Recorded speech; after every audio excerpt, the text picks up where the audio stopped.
সন্ধ্যা দেওয়া হয়ে গেল আর ও কাজ থেকে চলে এলো, নিয়ে ওকে একটু পুজো করেছিলাম, সেই লাড্ডুটা ছিল, তো ওকে একটু বললাম যে তুমি বসো, প্রসাদ জলটা খেয়ে হাত পা ধুয়ে তুমি ইয়ে করো, নিয়ে আমি চা করে দিচ্ছি তোমাকে। তো এখানে আমি জল আর লাড্ডু দিয়ে দিলাম, ও খেয়ে নিচ্ছে। নিয়ে এবার আমি একদিকে দুধ বসিয়ে দিয়েছি আর একদিকে বসিয়ে দিচ্ছি ওর জন্য চা। তো আমার চা খাওয়া হয়ে গেছে, নিয়ে এখন আমি ওর জন্য রান্নাটা করে নেব। তো আজকে আমি রান্নাটা করছি, ছোলার ডাল করব আর করব পায়েস আর করব লুচি।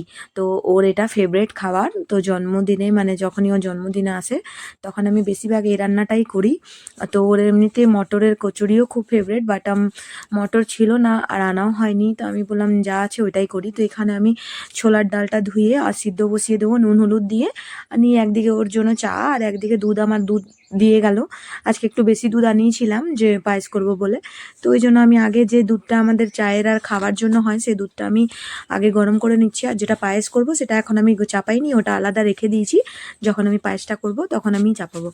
তো এইখানে আমি এখন নুন হলুদ দিয়ে ডালটাকে সিদ্ধ করে নেব।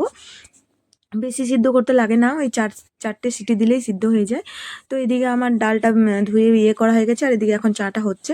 তা আমি বললাম যে পায়েসটার জন্য চালটা ধুয়ে রেখে দিই। তো এখানে আমি 100 গ্রামের মতন আপনার ওই ইয়ে নিয়ে নেব, কি বলে, গোবিন্দভোগ চাল। তো এখানে চালটাও ধুয়ে রেডি করে দেবো।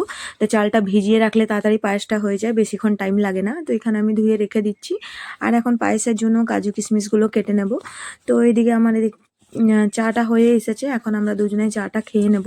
খেয়ে পরে তারপরে আমি এদিকে আবার সব করব। তো এখানে দেখুন আমার চা খাওয়া হয়ে গেছে, নিয়ে আমি এখন কাজু কিশমিশটা কেটে নিচ্ছি, আর দুধটা একটু মিডিয়াম ফ্লেমে কিছুক্ষণ ফুটিয়ে নিই। কারণ হচ্ছে যে এখন প্রত্যেকটা জিনিসে ইঞ্জেকশান সব কিছু দিয়ে গরুর দুধেও আমার মানে ইয়ে লাগে না, তাই জন্য আমি যখন উতলিয়ে আসে তখন আরও আমি 2 মিনিটের মতন ভালো করে মিডিয়াম করে আঁচটাকে একদম লোতে একটু ফুটিয়ে নিই। তো এখানে আমি ঝটপট করে আপনার ওই কাজু আর একটুখানি বাদাম আর কটা কিশমিশ নিয়ে নিলাম। তো আমি কাজু আর বাদামটা কেটে রেখে নিচ্ছি। তো এইদিকে আমার এখন মোটামুটি এখন সন্ধ্যে 7:30 বাজে। তো আমারও মোটামুটি ওই 8:30-9টার মধ্যে রান্না হয়ে যাবে। তো এদিকে আমার ডালটা সিদ্ধ হয়ে গেছে, আর আমি এখানে ডালে যে মশলাটা দেবো সেটা রেডি করছি। তো মশলাটাতে আমি দেবো আদা জিরে বাটা, আর দেবো আপনার টমেটো কাঁচা লঙ্কা।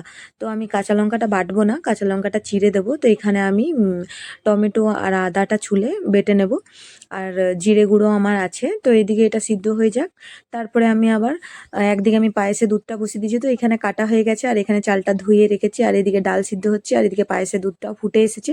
তো এখন আমি পায়েসের মধ্যে চালটা দিয়ে দেবো। তো দুধটা আমি কিছুক্ষণ ফুটিয়ে নিলাম, এবার আমি এর মধ্যে চাল দিয়ে দেবো, নিয়ে